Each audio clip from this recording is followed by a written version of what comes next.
Good morning, everyone. I'd like to call this meeting of Heritage Oakville to order. As usual, we are live and in person, as well as being live streamed.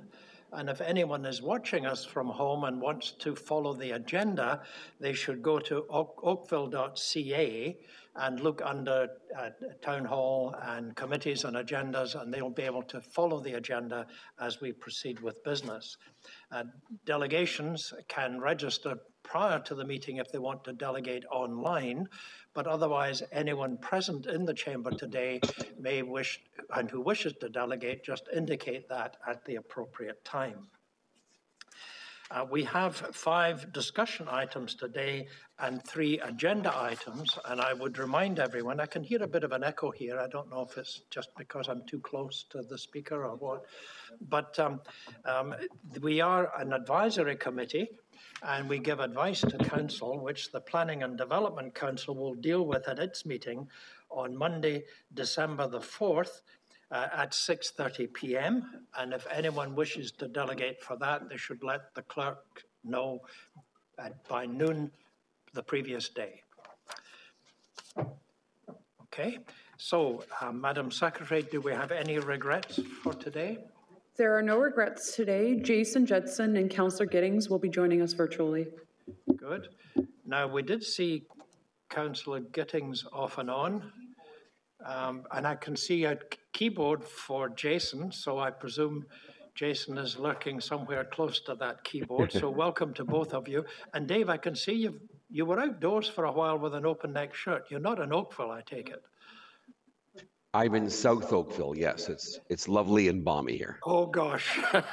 Way south. Okay. Anyway, nice to see you. So the next item on the agenda is the confirmation of the minutes of the previous meeting. These were circulated. Are there any comments? George, you'd like to give me a motion to approve the minutes as circulated? Any further discussion? Anyone opposed to that motion? The motion is carried. Thank you very much. Now, before we get into item 4... Were there any declarations to be declared? Oh, I'm sorry. Any declarations of pecuniary interest? No, seeing none. Thank you. Skipped right over that one. So anyway, before we get into item 4, I would like to suggest, if there are no objections, to some rearrangement of the agenda. We'll deal with 4.1, which is 4.1, and we'll deal with 4.2. But I would like to move 4.3 back a couple of slots so that instead of 4.3, we'll deal with 4.4, which will become 4.3. 4.5 will become 4.4, and 4.3 will become 4.5. A couple of reasons for that. We have delegations for the other items, so we should deal with them earlier. And secondly, 4.3 is the designation of multiple properties, which it seems to me is a nice ending to the meeting. We've done the work on the heritage applications, and this is usually something nicer for us to deal with. So if there are no objections, we'll deal with the business in that order. So, sorry, Mr. Chair, to interrupt again. Did we have a mover for the minutes? I may have missed it. Yes, we did. We had George. Okay. So item 4.1 is Sue.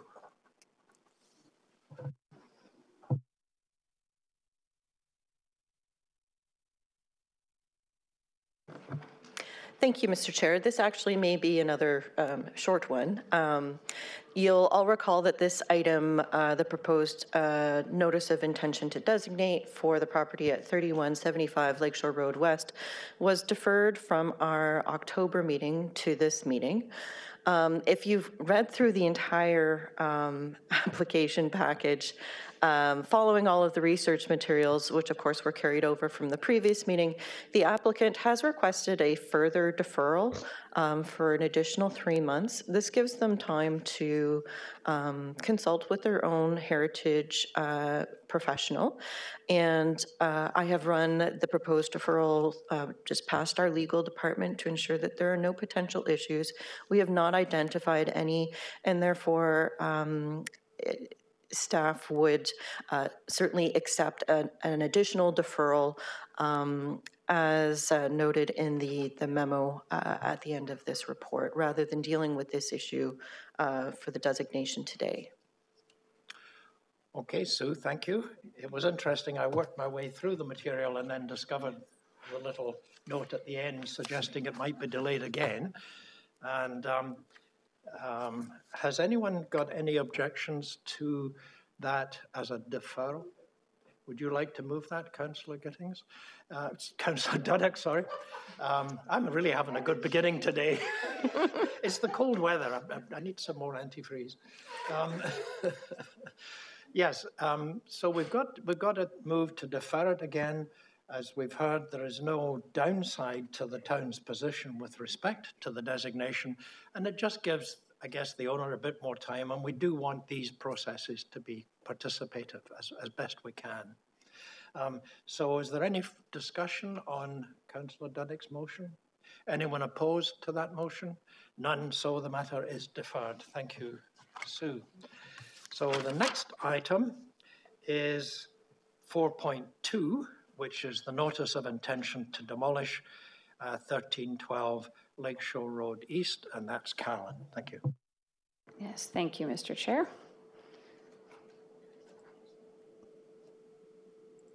So we have the property here is 1312 Lakeshore Road East, and what we're dealing with is a notice of intention to demolish that was submitted to the town. So here is the house located on that site. You can see it here in this location map. It is just adjacent to Garlock Gardens site, which is a town-owned property and also designated as a cultural heritage landscape. This is a property that was originally associated with the Garlock estate, and but is a separate private lot. So it was listed in 2009 on the Oakville Heritage Register for its 1930s house and its associations with the McKendrick family, who established what we now know as the Garlock estate. A cultural heritage evaluation report was completed by a heritage consultant from Megan Hobson Consulting. It's attached in your agenda, and Ms. Hobson is also here available to answer questions today if there are any at the end of my presentation. So the notice of intention to demolish was submitted along with this share, which is what we have identified, which identifies and assesses the property's cultural heritage value and what remains. Just some images from that report, the top showing an aerial view showing its context and how it's related to the rest of the McKendrick estate, or Garlock Gardens that we call it now. In the bottom left hand, you can see it, the house, the front of the house, and the bottom right hand is the rear of the house. The assessment provides details in terms of 3 categories of Ontario Regulation 906. So for design physical value, it notes that the house does retain some of its Tudor revival influences, but has been heavily altered and no longer representative of this style. You can see in the images and in the document a list of changes that have been made to the building and a loss of a lot of its original materials. With this arts and crafts era building, some of the most important aspects of this type of architecture are those details, those craftsmanship details, and most of those have been removed on the exterior. Secondly, it does not display a high degree of craftsmanship or artistic merit. And thirdly, the heritage consultant noted that it does not display a high degree of technical or scientific achievement. Under historical and associative value, there's recognition for associations with the McKendrick family, specifically Clara, who was the daughter who lived in the house, but this was not considered to be significant enough in terms of the contributions made locally in terms of historical value. And secondly, it does not have the potential to yield significant information about a community and is not associated with a significant architect, artist, builder, designer, or theorist. And finally, under contextual value, the report does note that it was historically linked to the former McKendrick estate. And as part of this, it does obviously have a little bit of historical and contextual value, but it was not considered to be important in defining, maintaining, or supporting the character of Garlock Gardens today, and is not considered to be a landmark. So with that, it did not meet the required 2 criteria of the Regulation 906. So staff have agreed with this assessment that was made by the heritage consultant and have recommended that the property at 1312 Lakeshore Road East be removed from the Oakville Register of Properties of Cultural Heritage Value or Interest. But secondly, we've noted that prior to demolition, the property owner should allow for the salvage of materials from the house. We've noted particularly the stone from the chimney. There is one, there were two stone chimneys. One has been covered by a later addition, but there is the other one that is still exposed, and this material could be used to restore other heritage homes in Oakville, so that is our request. But otherwise, I will leave it there. I think the last thing to note is just that we do have, obviously, the very important cultural heritage landscape of Garlock Gardens that still will remain protected, but again, this is a separate lot from that. But I'm happy to answer any questions, and I believe the heritage consultant will as well. Okay, thank you, Carolyn. Does anyone have any questions of Carolyn? No? Okay, thank you, Carolyn. Oh. Is this the house next to the one right on Lakeshore that has been demolished? Through you, Mr. Chair, it's adjacent to, the location map is just shown just to the left, just to the south of another house that still exists. So I think that one was further to the north. Okay. Yeah, so there is another house adjacent to this, just to the north, that remains on the Heritage Register, and we are looking at as part of the designation project. Thank you. Okay, thanks, Bob. Did Jason or Dave, I can't see you on the screen, but did you have any questions to ask of Carolyn? Jason, yes, if I might just ask a quick question. Can you hear me? Yeah. Yes. Yes. Yeah, I was a little confused when I read the page 95 into 96. It said that, albeit this is an application to demolish, have I read it right that the owner has no interest to demolish the house? Yes, through you, Mr. Chair, to Jason. So in order to have a listed property removed from the register, the only piece of the Ontario Heritage Act legislation that permits that is a notice of intention to demolish application. So the current owners are in the midst of selling their property, and interested purchasers have been wanting to purchase the property without the heritage status. So that is why they've submitted this application which is the only way to trigger this sort of heritage assessment to be done on the property. The building may not be demolished. A purchaser might buy it and continue to live in it and renovate it. So we will keep a flag in our system in case it does get demolished, even in 5 years, 10 years, for that salvaging aspect, but it may not actually be demolished as part of this application. Thank you. Yep. You all right, Jason? That's a bit of a hangover with that type of designation, where the only way that people could really get off the list was to apply for a demolition, even though they had no intention of doing it, because it then posed the question, is this Part 4 or is it not? And that resolved it. Partly that's being resolved, again, by the government changing the rules so that unless it is dealt with by 2025, it will automatically come off the list. So this property, if it hadn't been on our list of properties that we were dealing with under our project, would have come off the list if it hadn't been dealt with in a year's time anyway. But the possibility of some kind of transaction with respect to the house has accelerated this at the moment, I think. Jenny, did you have a question of Carolyn? Thank you. Thank you, Mr. Chair. Carolyn, just to confirm, are there any photographs of the building of the 1930s, 40s, 50s? Not that we're aware. I believe they weren't able to find any. We've also looked to the Historical Society and through our own records, and the Heritage Consultant was not able to find any as well. There are photos, of course, of the Garlock estate and some of the other buildings on that site, but not this house. Thank you. Okay. Anyone else? Councillor Giddings, did you want to ask a question? No, I'm totally satisfied with the staff report, Mr. Chair. I'd be happy to provide you with a motion in favor of the staff recommendation. Yeah, we'll get to that in a moment. Thank you. Any other questions, Carrie? Carolyn, every other house that we're looking at designating today has had significant alterations. So, and this one seems to have a lot of significant contextual value given its location. So I'm curious, why are we designating some of the houses today that have had significant alterations and agreeing to allow this one to be demolished or taking it off being designated? Through you, Mr. Chair, to carry. So the 6 properties that we're bringing through today, I would argue, I think from staff's opinion, they have not had significant alterations and they retain a lot of their character. For this building itself, and looking at it, all of the windows have been replaced, not just the windows, but the window openings, all of the cladding to a different cladding, all of the porch, all of the materials. It's been added to, the dormers have been altered. So I think in this case, really is a significant amount of the original materials are gone that take away the Tudor revival aspects. I think for the designations today, we do obviously have Holyrood House. That would be the one example that I would agree with. That one, I think contextually has a lot of history in it, and that is the main house of the estate.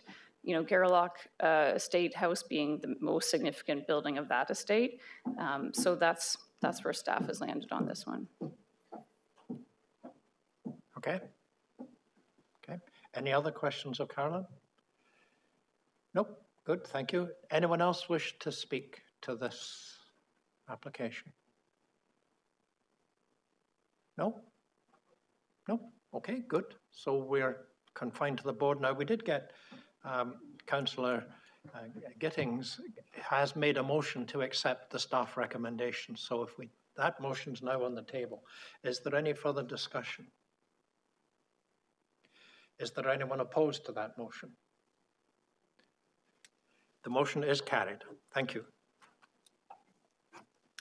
So we now move on to the new item 4.3, which is the permit application for 302 King Street, which is the reconstruction of non-historic wings and roof of historic house. And that again is Carolyn.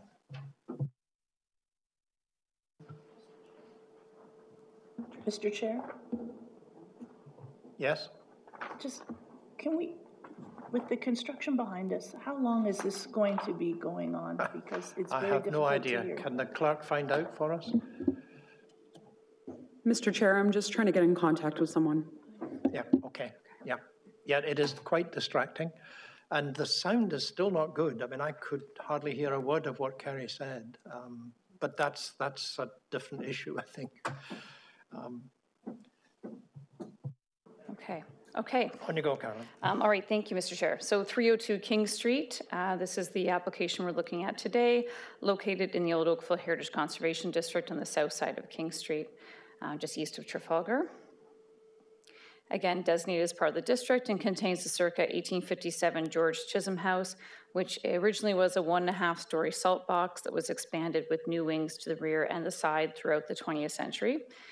You'll probably be familiar with it as there was an application in 2022, last year. This was approved to demolish the 1980s and 1950s wings, and which we're looking at today as well, and to construct a new 1-story wing in their place with a 1.5-story garage. There was also approval to reconstruct the rear porch, but with a smaller footprint, and to replace non-historic windows and doors and to relocate a historic 6/6 window. Out of that application, they are continuing with the last point, which is replacing the non-historic windows and doors and relocating a historic window. But the rest of the application, they've actually come back to staff because through the renovations that they began as part of this application, they've come across some structural issues and are looking at making some changes. So the application you have before you today is to reconstruct the 1980s garage wing and the 1950s house wing. Again, similar to the last application, but this time with a new basement. And instead of a 1.5-story garage, we're just looking at keeping the 1-story form, but with a slightly different roof line. The rear porch, again, is to be reconstructed, but this time with the existing same footprint to match what's there today. And the new piece is to reconstruct the roof on the historic 1.5-story portion of the house, this time with gable dormers, and to do a new paint color scheme for the house. So here's the house. Again, the center portion is the 1.5-story salt box. The dormers were a later addition. And then the 2 wings to the side, which we believe are 1940s. What the owners are looking for today is to, on this portion of the house, is to rebuild the roof portion. So again, everything that you see above the stucco walls, to deal with structural issues. There have been a lot of changes to the house over time, additions made, and a lot of the original framing was cut into or has deteriorated significantly. And so for structural reasons, they are looking at replacing that, but it will appear the same as you see today, except for the change in the dormers to make gable dormers, which are more in keeping with the style of the house and other houses in the area, including the one across the street. And this is just a point here to show you the gables on the one across the street. The idea is to go with a look similar to this. Otherwise, what you see in the top photo will remain essentially the same.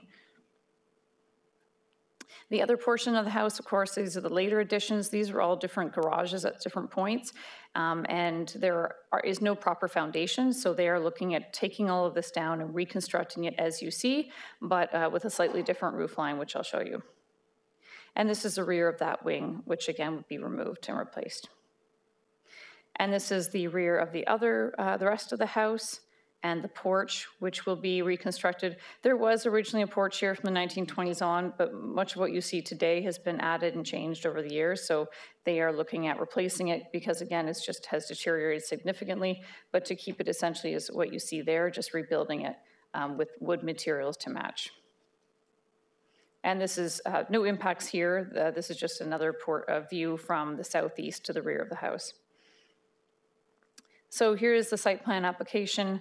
Again, showing that the western portion will be demolished and rebuilt. However, it will jut out a little bit towards the rear, more than it does today. The bottom part, King Street would be along the bottom part here, so you can see there's a bit of a new roof line for the house. Here's a view from the front. So again, this is really where you're seeing the change. The garage will have a gable roof. On the bottom is what was approved in 2022, so it actually was a 2nd story, and they're not actually looking to do that today. They're just trying to minimize the impact or the changes, and we'll just have a lower roof line, gable roof line added instead. And the one other piece I should note is that the right half of that wing would be clad in wood shingles as opposed to stucco, just to break it up. The original older portions of the house on the left, the 2-story portions would remain in stucco, of course. And this is a view from the west, looking at the new garage. And this is a view from the rear. Again, on the bottom, you can see the 1.5-story garage wing that was to be added, which is not being done today. And this is a view from the east, which again is not being altered from what was already previously approved. In terms of the block analysis, it speaks about the church and the importance of the church in that area and keeping the setbacks. The predominant material being stucco. Again, the existing older portions of the house will remain stucco, but the idea was to bring in wood shingles, which are appropriate and used within the neighborhood, just to provide a bit of differentiation between the old and the new. So in terms of our heritage assessment, the reconstructed 1-story wings remove structural issues and foundation issues, and they improve the overall appearance of the property. There's no impact on heritage elements, and of course they already have approval to demolish these wings. It's just now that they're just doing less of a renovation than previously proposed. The reconstructed roof on the historic house will also help prolong the longevity of the house and ensure its conservation. The house will retain its overall appearance, except for the gable dormers that are more in keeping with the house. There is more details, of course, in the structural assessment that was included in the agenda package on the issues, and several of the members here today were on site to see some of the issues firsthand, and probably can speak to that as well if anyone has any questions.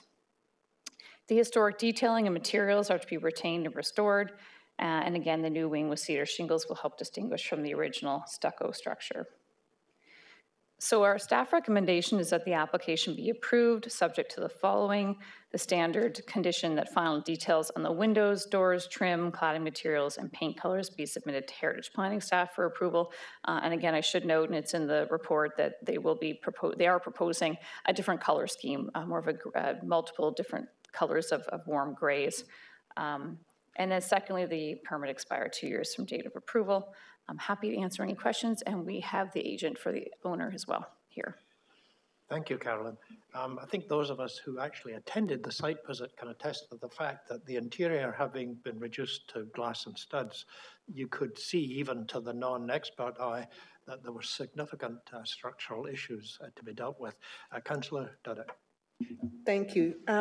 My colleague to my left, Eagle Eyes, has caught on the fact it's not 212, it's 302. And I apologize, there was a couple points where I noted that were missed, and I'm getting mixed up too, because there was a couple points where it was, you know, a 1.5 story stucco house, and I think my brain has been getting a little mixed up. So yes, I apologize if there's any errors in that respect. Just for the record, that's all. Thank you. I just commend, I think this is a great place to land. I do like the improvement with the dormers, much more in keeping than what was previously there. And as you point out, having attended the site, it was, it's often the way once you get in and start pulling things back, you realize there's considerable damage. So as I say, I'd be pleased to give you a motion to approve at the appropriate time. Thank you, Craig. Any other questions, George? Actually, not a question, just to follow on from Kathy's observation that on page 372, I think the gremlins got in there as well because... Yep, Farley Mowat's house. That was the other one I was noting. I thought, I read it afterwards and went, what? Yeah, I don't think Farley's grandparents owned it, but anyhow, no, that's a leftover. So, it does show we actually read the material. That was a test, George. You passed. Any other questions of Carolyn? Jerry? Thank you, Mr. Chair. I have a comment and a question. I believe as well that the new construction is an improvement on the existing one-story garage wing. The existing one-story appears visually tenuous. It's a run-on horizontal line. I think the new roof on the garage portion anchors that end and of the one-story wing and grounds it nicely and adds to the overall integrity of the existing two-story building, giving it a little bit more heft. The one comment or question I have, and I see Terry's here, is that I'd like to make is of the slope of the proposed gable above the garage doors. There are existing roof pitches on the house, and it's a different one. It doesn't echo the other roof slopes from what I can see. Was there any consideration in incorporating the existing roof slopes, albeit a little bit more shallow or shallower? There's some very pleasant roof slopes and eave projections on the existing building in proportion and extension, especially seen on the east and west elevations. Okay, so, Jerry, we'll hold that question for when the delegate appears. Right. Any other questions of Carol? No, none? Good. Mr. Chair. Yes, Jason has a question. Oh, sorry. Yes, I can see Jason. Sorry, it's not clear. No, I'm sorry about that. Yeah, from the package, and I think I noted through the presentation there, I hadn't appreciated that there was an application of approval and for that garage wing. If you could just revert back to that. I'm understanding that this is a step change and an improvement from what was previously approved by the town. Sorry, that makes sense. No. Yeah, so forgive me. In the package of information I have, I didn't have that extension on the garage side in the package. So I'm seeing now that that was already approved in this presentation you've just provided. It's just so I understand it correctly. And I would then concur with Jerry that, as she said very eloquently, and I won't be able to be anywhere close as good as that this is a much better scheme than what was previously approved. Right? I would support it if that was the case. Okay, thank you, Jason. Any other questions? Yes. Good, Brenda? Through you, Mr. Chair, just a question about that same drawing, the one that says approved 22 with the one above it. Mm-hmm. Sorry, this one, yes. Yeah. There's no return on the left side of the garage part. That is a good point. I think that's an excellent question for the architect. Okay. Yes. Okay. Good. So is that it for the questions that Carolyn can answer? Okay, good. Anyone else wish to speak? Is there a delegate? Jerry? Terry? So name, rank, and serial number for the secretary. And you've...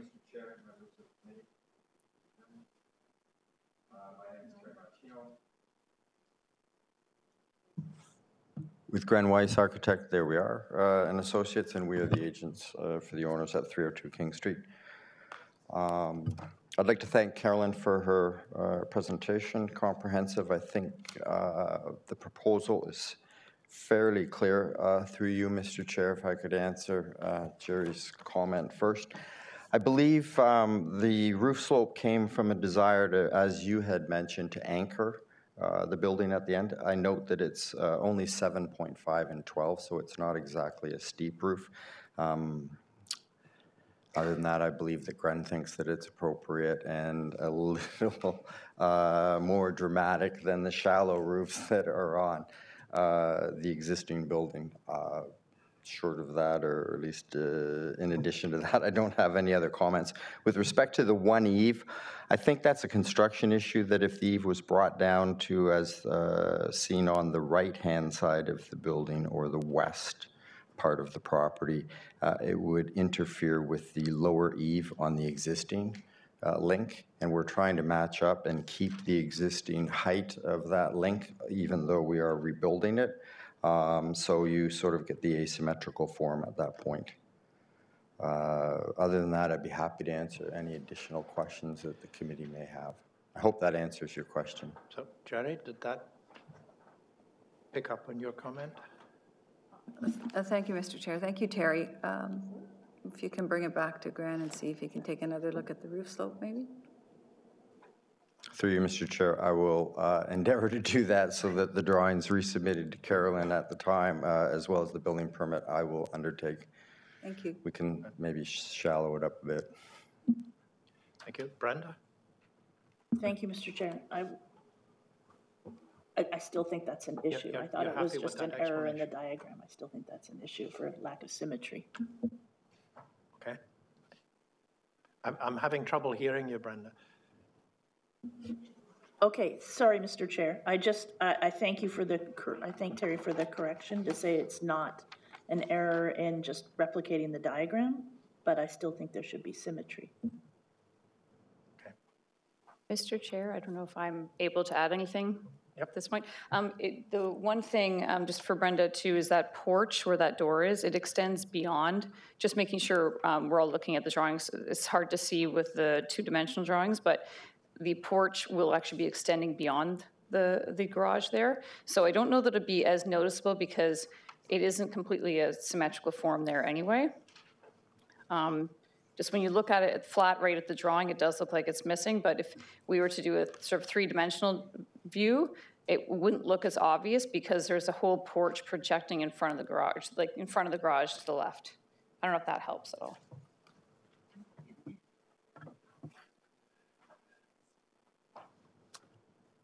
Okay, Brenda, is that as far as it's going to get with you? Thank you, Mr. Chair. Okay. Okay. Any other questions of the delegate? No, thank you. Okay, anyone else wish to speak on this matter? Nope, and I don't see any yellow hands rising. Now, did we have a motion from Councillor Duddock to approve the application, the recommendation of the staff? Is there any further discussion on that motion? Is there anyone opposed to that motion? The motion is carried. Thank you very much. So we move on now to... Thank you, Mr. Chair, members of the committee. Thank you, Chair. We move on now to item 4.4, which was 5, which is 42 Lakeshore Road West, and that is Sue.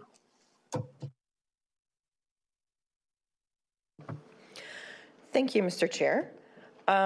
So I'm going to guide us through the staff presentation.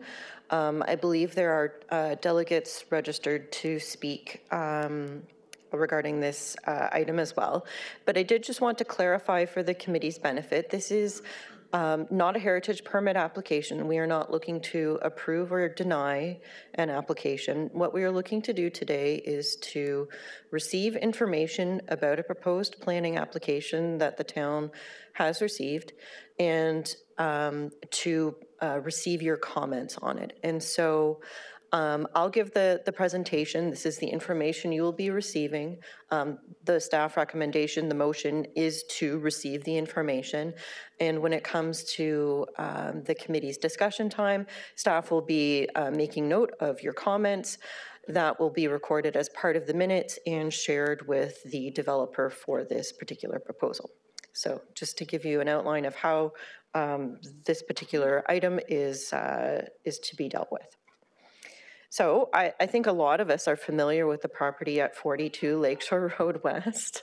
I appreciate those who were able to attend the site visit that we had last week or the week before.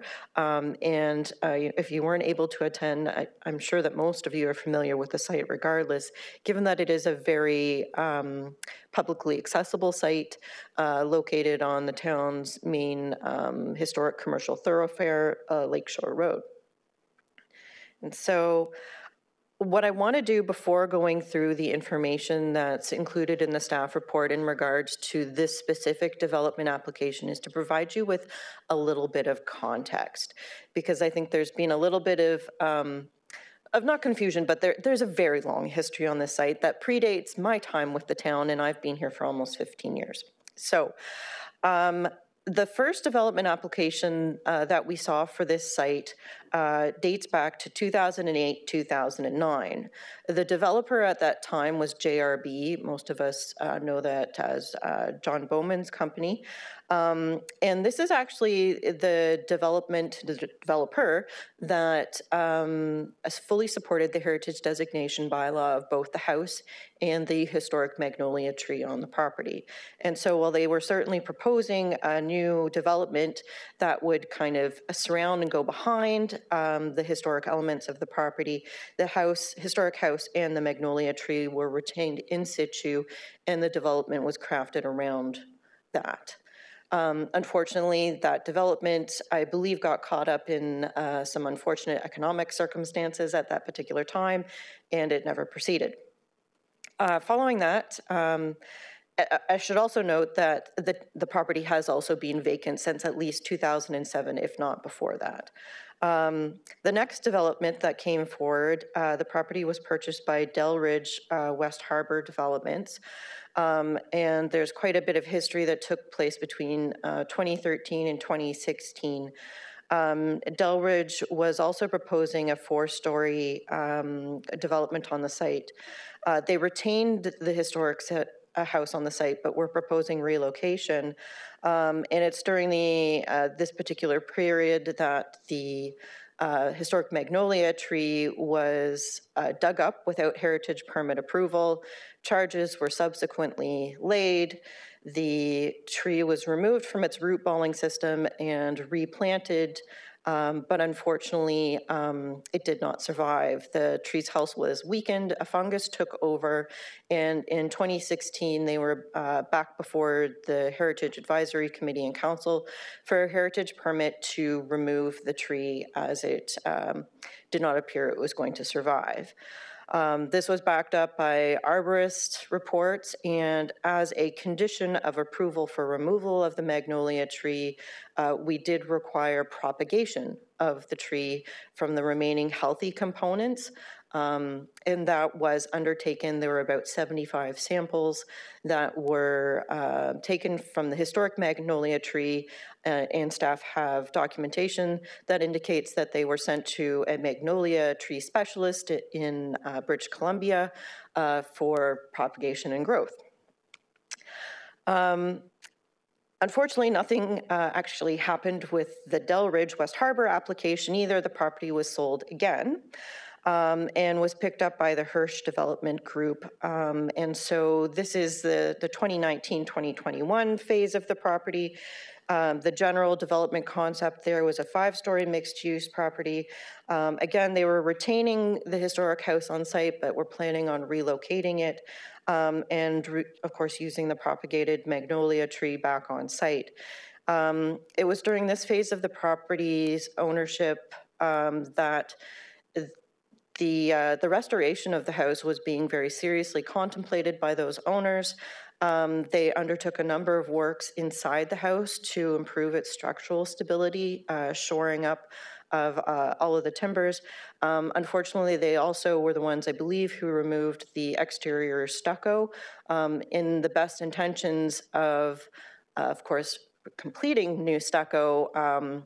However, unfortunately, the pandemic happened, construction slowed, and that development failed to proceed as well. At that same time, a number of elements of the exterior of the house were placed inside the house for safekeeping. That includes a number of the shutters, quite a lot of trim, wood trim from the window surrounds and the side porch as well. And so today we are beginning a new phase of development proposal, and Format Lakeshore Incorporated has submitted an application for a 10-story mixed-use development. This development proposes the removal of the historic house due to its condition, and in its place, a commemorative structure and a non-propagated magnolia tree. And this is what I'm going to be taking you through today. And so I just wanted to provide a little bit of clarity about what has happened in the past, during which proposals, and I'll do my best to answer any questions you might have about that as we proceed with the discussion later on. So the current application before us today and described in your application package, as I mentioned, removes the existing historic building on site, the McCraney Robertson House, and introduces a new 10-story L-shaped mixed-use building and a commemorative landscape courtyard fronting onto Lakeshore Road West. Commercial storefronts and indoor amenities are proposed at grade, with residential uses on the floors upwards 2 through 10. Floors 9 and 10 are set back behind the 8-story street wall. This is taken from their development application description. As part of the heritage components of this application, they are proposing a metal frame structure to interpret the scale and form of the McCraney Robertson House. They're looking at differentiated landscape paving that would delineate the footprint of the house in this commemorative landscape, replanting magnolia tree on the site, a plaque or a panel commemorating the site's history, and seating that allows the users to interact with the interpretive landscape. And I'm going to take you through some of the drawings and images associated with this now. So, general site plan here, you can see in gray is the new proposed building. Generally in green is the landscape courtyard, and the orange part is where the proposed commemorative structure would be. And as you, I'm sure, have seen in your reading of the application, this is a concept drawing of the proposed 10-story structure. So this is looking at the corner here.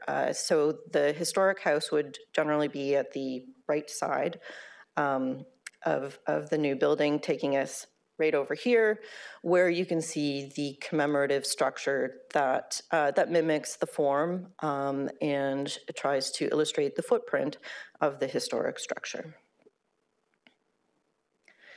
The landscaping plans provide a bit more detail about the different types of strategies that are proposed to commemorate the historic qualities, I guess, of the site, from including a magnolia tree showing where the historic plaque and signage would be in front of that magnolia tree, decorative site plantings, that use of different pavers to show the footprint of the building, all in kind of the context of the new construction that surrounds it on 2 sides.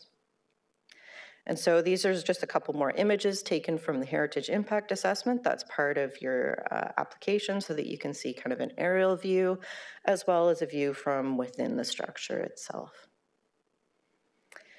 So just as a bit of a refresher, the property is designated under Part 4 of the Heritage Act, so it has its own heritage designation bylaw. I've included here a listing of the heritage attributes of the house. The heritage attribute that I have not included is the magnolia tree, which has been removed from the site. And so what we're looking at when we look at whether or not the heritage of this particular property has been conserved is what are they doing to the heritage attributes. And so the heritage attributes that have been identified are the rectangular form of the house, the floor plan that has a greater depth and width, the front gable roof with a steep slope, the side porch with decorative columns and brackets, wood windows and wood trim, wood shutters, and wood stucco cladding with wood trim. The heritage impact assessment that's been included in your application, of course, discusses the mitigation measures in the opinion of the heritage consultants who are ERA architects. I've gone through, what they're proposing, and as I believe they are on the call, I may let them speak to these items in further detail should they wish. Essentially, they're looking at a contemporary frame structure to interpret the scale and form of the house, setbacks of the new construction from the commemorative courtyard so that you can enhance the visibility of it and the accessibility from the public realm off of Lakeshore Road, replanting a magnolia tree, step backs of the 2 upper floors, that's 9 and 10, to mitigate impacts associated with the increased height of the site, a contemporary design for the new building itself, articulated commercial storefronts to reference the existing context of the streetscape, meaning the existing adjacent properties along Lakeshore Road West that may or may not be heritage, and use of a compatible material palette. And so the staff recommendation before you today is, again, simply that you receive the information that's been included in your agenda package. This does not mean you're endorsing it. It simply means you are accepting the material that has been given to you to look at. As I mentioned, I believe that there is a delegate registered for this item who may be able to provide some additional commentary. And of course, staff will be recording the committee's comments regarding the proposed application as well. Thank you, Mr. Chair. Thank you, Sue. And thank you at the head end just for reminding us that it's comment and that a heritage application would be required at some later date with respect to the house, that if it were to be demolished or in some way altered, that would have to come back to the committee. Have we questioned, though, that the heritage easement agreement that we're authorizing the town solicitor to enter into, it wouldn't stray into any references with respect to the house or the building and its removal, would it? Sorry, Mr. Chair, do I have a reference to a heritage easement agreement? Well, it says that there should be, oh, wait a minute, I tell you what, I'm sorry. You know what's happened? It's the page break. Okay, good. It's the page break. It's the page There break. should be a heritage easement agreement for this property in the future, but at this current time, there is not one proposed. That was why I was there, Sue, because I didn't remember seeing it before. Okay. I'm having a really great day today. Anyway, Kathy, I think you had indicated you wanted to speak, and I think Jerry Thank you. did too. Through you. Just ask questions at this stage. Oh, is it just questions? It's just questions of Sue at this stage. Okay, I'll hold off because I have comments and then some. Thank you. Okay. Any questions? Yeah, Bob? So I noticed on your slide with the timeline, we suddenly went from propagated magnolia to planted magnolia. I noticed that too. Does that mean that the intention is not to use one of the trees that had been propagated from the original in this new proposal? Through you, Mr. Chair, that's an excellent question, and it has not been identified in this heritage impact assessment that's been provided for us. Staff have certainly noted that as an issue, that the applicants may not be aware where the propagated trees currently are, and we've suggested that they should follow up with previous property owners to determine that. So maybe that's additional detail that the applicants can respond to as well. Yes, I noticed that too, Bob. Where did the propagation go? Did it not work? Anyway, we could bring that up in our comments, I think. Are there any other questions of Sue from Dave or Jason? No? Okay. Right, Sue. So there is a registered delegate, and it's virtual, and it's a Ms. Emily Collins, who's Senior Project Manager of ERA. And Ms. Collins, are you on? Yes, yep, I see can you hear me okay? Okay, good. So is there anything you wish to say first to the committee with respect to the application, and then there would be questions? Yeah, I really just wanted to be here to listen to your comments and feedback and be available for questions. We worked really hard on this strategy to find a way to conserve the value of the site. We do recognize that this is a significant site, that it is protected under the Ontario Heritage Act. However, its condition has really gone in a state of disrepair over the many years, and we were trying to find a way to commemorate and interpret the value of the site in a way that is really meaningful and something that doesn't result in reconstructing a building with all new materials, which essentially just mimics what was once there. So we've determined a strategy that provides a really publicly accessible and something that's interactive that can really share the story on the site. And with that, I think I'll just turn it over, and I'm available for questions and here to really just listen. Okay, thank you. So are there any questions of Ms. Collins at this stage? Kathy? Thank you. Through you, Mr. Chair. Given the question previously regarding the propagated magnolia, has your client done any work in that regard, especially since it was raised at the site visit? It is something we are still looking into. It is, admittedly, I don't think we were aware before that it was propagated because it was a different owner. So that is something we are tracking down, and it's definitely something we will look into moving forward. Good, thank you. Are there any other questions of the delegation? No, there aren't. So thank you very much. You're welcome to stay, though, and continue to listen. Yes, I will. Thank you. The discussion as it unfolds. Is there anyone else here who wishes to speak to this application? No, so we're confined to the board. Comments? Kathy, that was you, followed by Jerry. Thank you. Through you, Mr. Chair. Trying to be diplomatic here. I have been involved in this application since the onset. In fact, I used to work on Lakeshore, and the previous lady friend of Angus McKellar, Lucy, used to walk her Scotty along Lakeshore regularly, and very, very fond memories of it. I appreciate the fact that you indicated and recognized that it is a very prominent piece of property, given the proximity to the lakeshore frontage and given the visibility not only of the magnolia, which was breathtaking, but the house itself.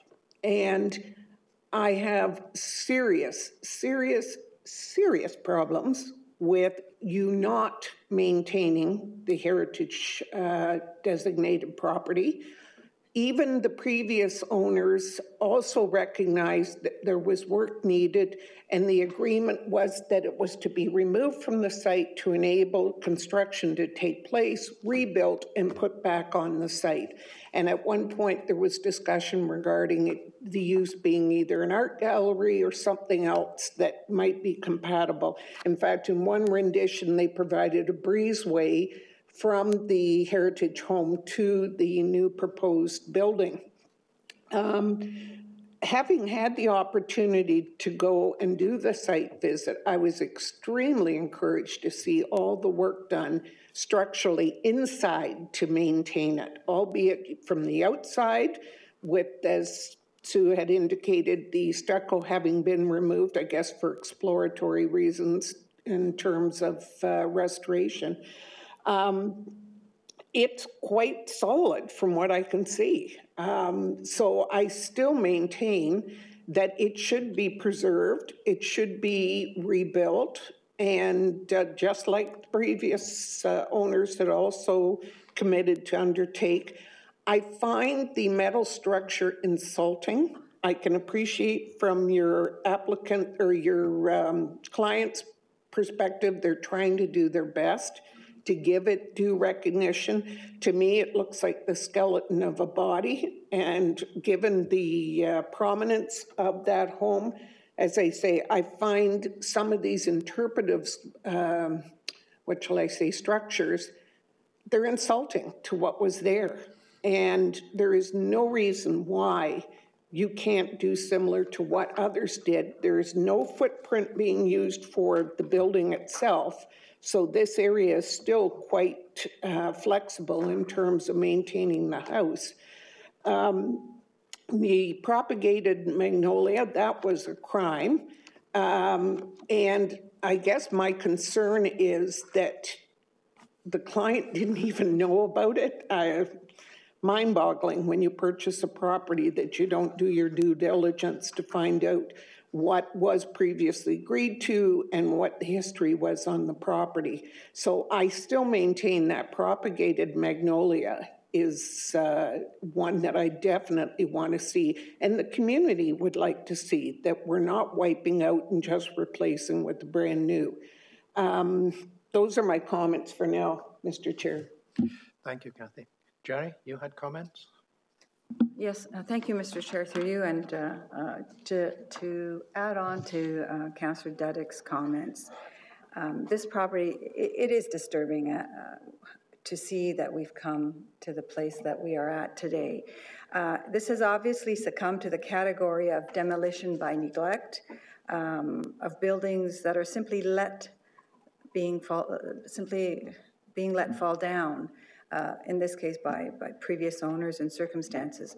I do not support the demolition of this building, as per my colleagues on this committee, due to the history of the process, among other things. There is plenty of architectural documentation to restore this building to its original state. This type and extent of restoration has been undertaken in many instances across the town, the country, the globe. It's neither a new nor impossible suggestion or enterprise. The restored building can add positively to the new development in many ways, branding being one, creating a sense of place, continuing the sense of place that was here at one point, and mining of the rich history of the context being only three. Comments on the proposal, I would say refer to Jane Jacobs. Her writings on urban planning 60 years ago are still applicable today and go hand in hand with our livable Oakville ideas and policies. They're 60 years old and are still applicable. Does it sound familiar? Much like our heritage buildings in Oakville today. Jane indicates that for dynamic, innovative, prosperous places and successfully rejuvenated neighborhoods, having humble old buildings mixed alongside newer development, spring interesting and diverse neighborhoods. The old buildings, which some associate with decline, instead provide the opportunity for diversity and therefore new growth. More needs to be done to address the pedestrian scale and treatment of the space at the ground plane of this development, at the street level as well, and adjacent to the heritage building, that nice sympathetic relationship and the sense of respect to what was there before. Also a scale of sympathetic scale with the heritage building to integrate the building, paying homage to the history, and also embracing it into the new development, not just leaving it alone. So retaining the building and leaving it alone doesn't do it any service either. Tools such as stepping down at street level, adjacent to the Heritage House, providing landscaping pathways, and having this all visually accessible to the passersby. So it creates a dialogue, a language with the people that use the space. This corner is a busy corner, especially in the warmer months. There's a lot of lively pedestrian activity. People stop at Dolce Vita for a coffee, for an ice cream. They meander along the road. This is the access to Tannery Park and the lake. It's a really important corner and an important access to our amenity here in Oakville, the lake.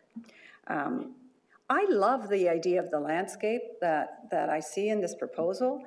I just don't like it in lieu of the Heritage Building. I think it can be moved over to the east and perhaps commemorate the old magnolia tree that was taken off. And although Councillor Dudek may not like an abstract interpretation of what was there, maybe in this case, you know, something delineating the fabric of what was there, the magnolia tree, the space. So creating a little corner of open space doesn't do it justice.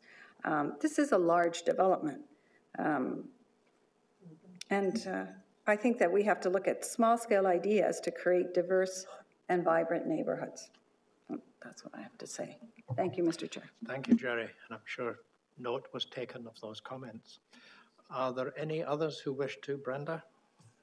Thank you, Mr. Chair. Just to follow on what both Councillor Dudek and the Vice Chair have said, one of the things I'm concerned about is if we are able to source that propagated magnolia, as it would be tucked in this proposal, it would be in a canyon with only north-facing light. It would have a 10-story building to the south, 10-story building to the east, and I believe a 4-story, 3-story building, 2-story building immediately adjacent to it. So it would not get enough light to grow and be healthy.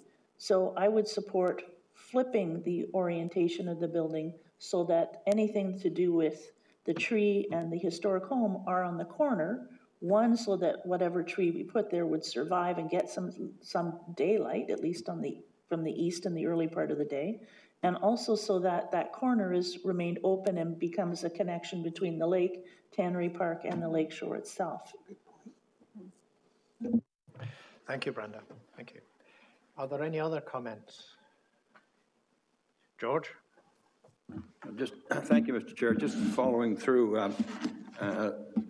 following up on what Kathy was, I agree with all the foregoing, but following up what Kathy said about the interior, I was part of the group to have a look at the building, and we were advised, let alone were we able to see, that all these elements that you would require for the exterior, the windows, doors, all the fenestration details were available inside. They obviously had prepared and were ready to go ahead with it.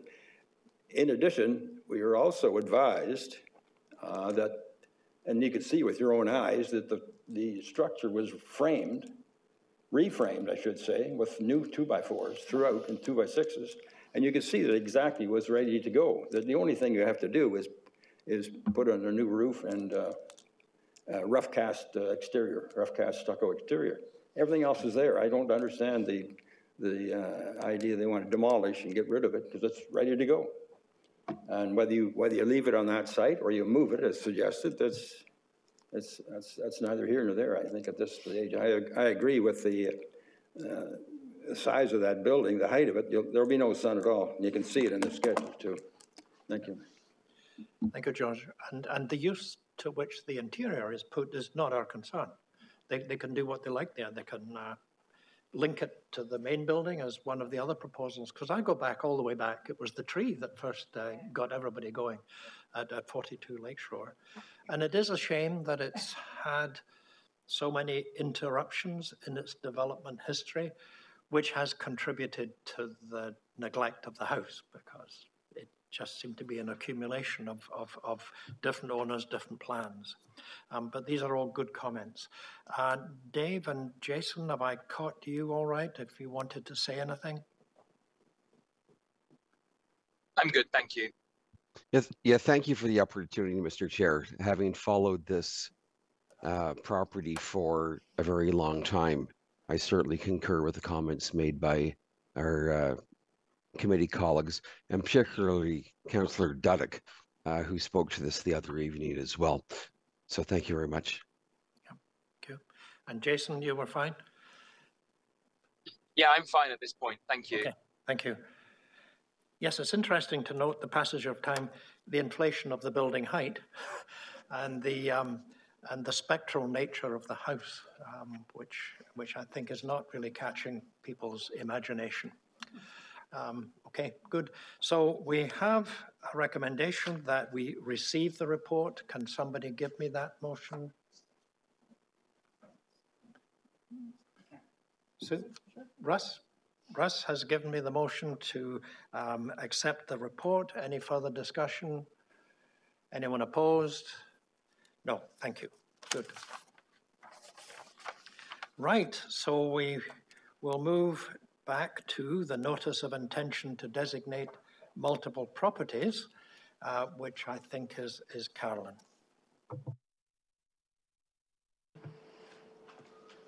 Yes, thank you, Mr. Chair. So I'll just go briefly over these. There are 6 properties that we're looking at today for designation.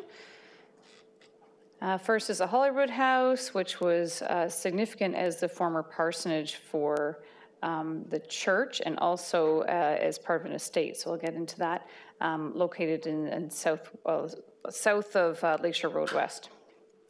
So again, a representative example of mid-18th century Georgian style, although it has been heavily altered.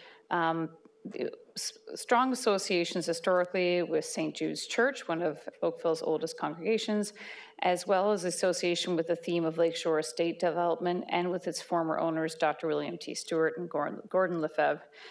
And the contextual value is important in defining the character of the local area. The subdivision development of that area was heavily influenced by the former Holyrood estate and historically linked to its surroundings, which again were originally owned by the church and still contain the church cemetery. So it's part of 2 significant storylines in the history of Oakville and is a physical reminder of not just those historical bodies and groups and people, but also the development of the area and its context that we know today. Secondly, which is related to it, is the Holyrood Estate pillars, which are owned by the town as part of a town-owned park. And we've been working with Parks and Open Space on this one. And we've been talking about this for years, to be honest. It was always one of those to-do lists, but because it wasn't threatened, it wasn't done. But now that we had this amazing research report done for the Holyrood House, is a perfect timing to bring in the designation of these estate pillars as well. So again, design physical value is representative examples of estate pillars from that era of large, wealthy lakeshore estates. Lots of interesting details within the pillars. When you look at them, they just might look like simple pillars, but when you get close, a lot of little details which were included in the research report. Historically associated again with the theme of lakeshore estate development in Oakville and with the former owners of Holyrood Estate. And contextually, again, important in defining the character of the local area that was influenced by the former estate. And it's still linked to its surroundings, which still form part of the estate. And even when you're in the park, you can still see pieces of stone that are in the ground that were originally part of the landscaping, including a pool that was located there on the edge of the lake. So it is a really lovely site and has all these different little hints of the past when you go out into the park. So it's great to see that we're conserving these 2 important elements of Holyrood Estate. The third one is the Snyder House, which is located on the north side of McDonald Road. It's a little bit difficult to see because 2 houses were built in front of it to the west, but the house does remain. When you do get a glimpse of it, you can see that essentially the original portions and details, materials are all still there. The property has design physical value as an example of a bungalow style.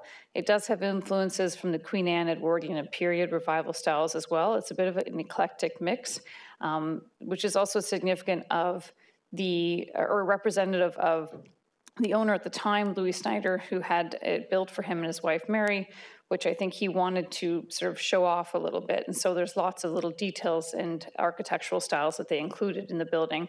So it is associated with the developers, the Snyders, and with business people, Caroline and Edward Berringham, who later owned the property as well. And it's associated with the theme of development of early 20th century residential areas in Oakville, and specifically the Brantwood Annex and adjacent Tuxedo Park.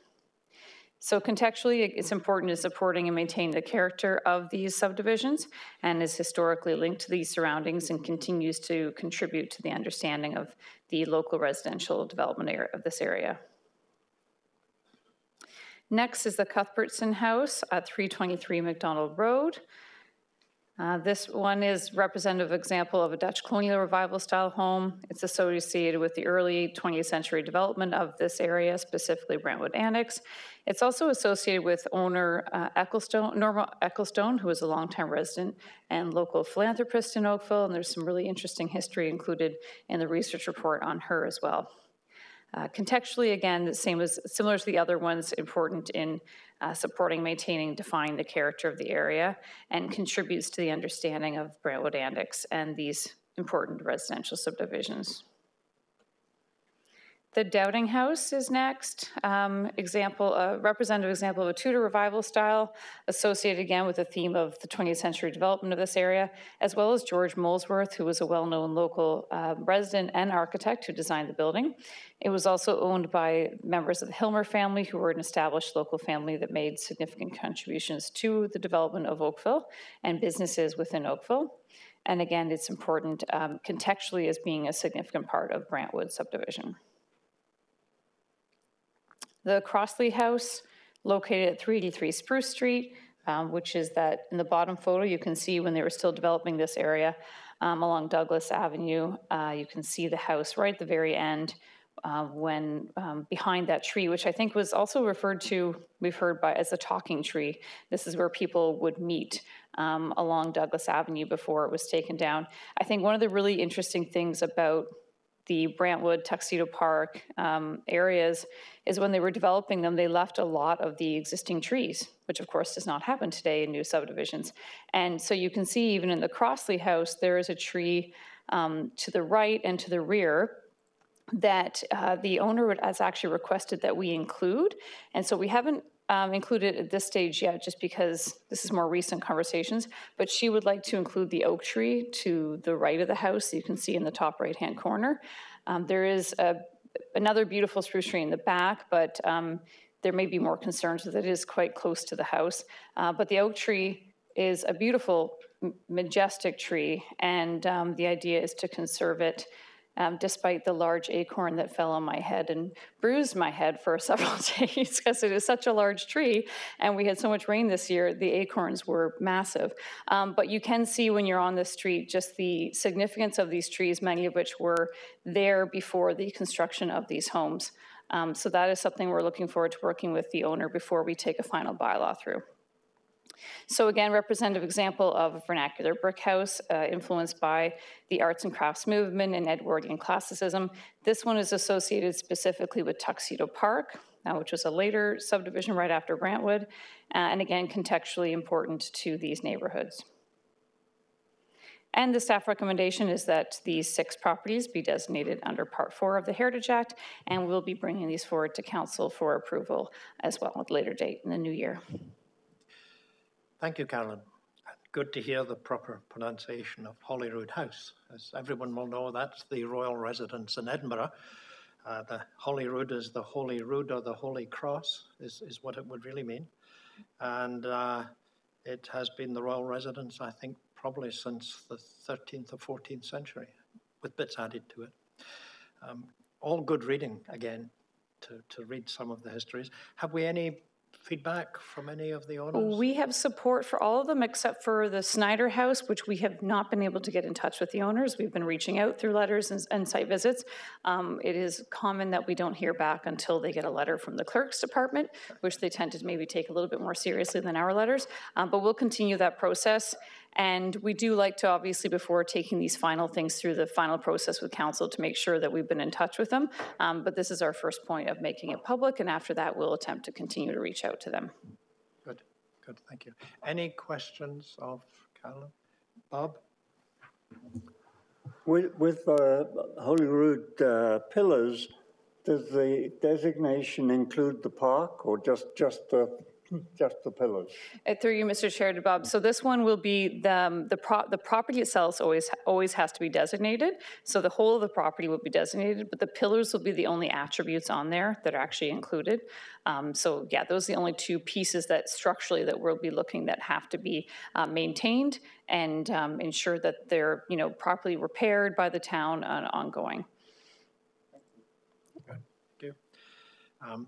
Jason, Dave?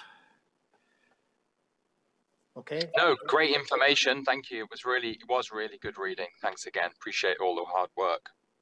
Yeah, thank you, Mr. Chair. It's when you hear items like the talking tree, and you can feel the history and the people that were here and looked after the area before us. So great reports. I very much enjoy hearing the story be told of our area. Thanks. And would you like perhaps to give us the motion? I would be honored to. Thank you, Drew. Thank you. Thank you. So we have the motion on the table now. Any further discussion on that? Kathy, did you want to? Thank you, Mr. Chair. I'm pleased we're moving this along. Just to give you a little bit more background in regards to Holyrood, the house that is being designated or proposed for designation also was the one-time home of our MPP, Barbara Sullivan, who lived there for a while. And another bit of trivia, in the area of Holyrood, Mia Farrow's sister, Tia, lived there. So just a bit of tidbit. Good stuff. Right, any other further discussion on the motion? Anyone opposed to the motion? The motion is carried. Thank you very much. Right, so item 5 now, information items. 5.1, Heritage Conservation Update. Guess that would be Sue. Thank you, Mr. Chair. Not a whole lot to report right now. Staff are continuing to work with our consultants behind the scene on getting the study document wrapped up, and I think we've made some really amazing advancements in resolving the character area question that was referred back to staff to work with the Residents Association and other interested stakeholders on. And so I am excited to hopefully be receiving that revised document soon, which will be releasing to the public for review. And we anticipate that we'll be taking it to Planning and Development Council in the new year, hopefully to the January 22nd meeting. That's still tentative right now. In the meantime, we are also moving ahead with working on developing the plan and guidelines. That's in the hands of our consultants at the moment. And again, we should have material to share with the community for public review and comment in the new year. Thank you, Mr. Chair. Good. Thank you. Designation project update. Yes, that's me. So the 6 that you see today, that brings us to 30 moving through the process so far, which given our goal of 40 a year, we really only started this in April, so it's been about 7 months and we've already accomplished 30, which has been fantastic. So you'll continue to see more of those coming through in the new year, maybe not as many in December because it's been a short turnaround, but the team is working quickly and hard as ever. And it's always interesting to see all of these research reports, and I'm lucky I get to read all of them and not do all the work behind the scenes. But yes, I'm happy to answer any questions, but we're moving along, trucking away. Good. Thank you. And also included in the information items was the 2024 meeting schedule, which I'm sure everyone has already plugged in to their calendars. Can I have a motion, please, to receive the information items? Thank you, Sue. Any discussion on that motion? Yes? Kathy? Sorry, Mr. Chair.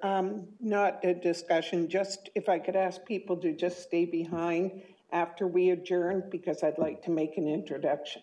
Thank you. Okay, super. Right, any further discussion on the motion to receive? Anyone opposed? No, that received. Thank you. Now, the date and time of our next meeting is Tuesday, December the 19th at 2023. It's also the day when we usually have our Christmas lunch, and for the benefit of anybody watching, we pay our own way at our Christmas lunch. This is not some goodie that the town gives to us for the time that we've volunteered. So we look forward to that. So can I have a motion to adjourn? Bob, thank you. No one's opposed to that. The meeting is adjourned. Thank you, everybody. Thanks.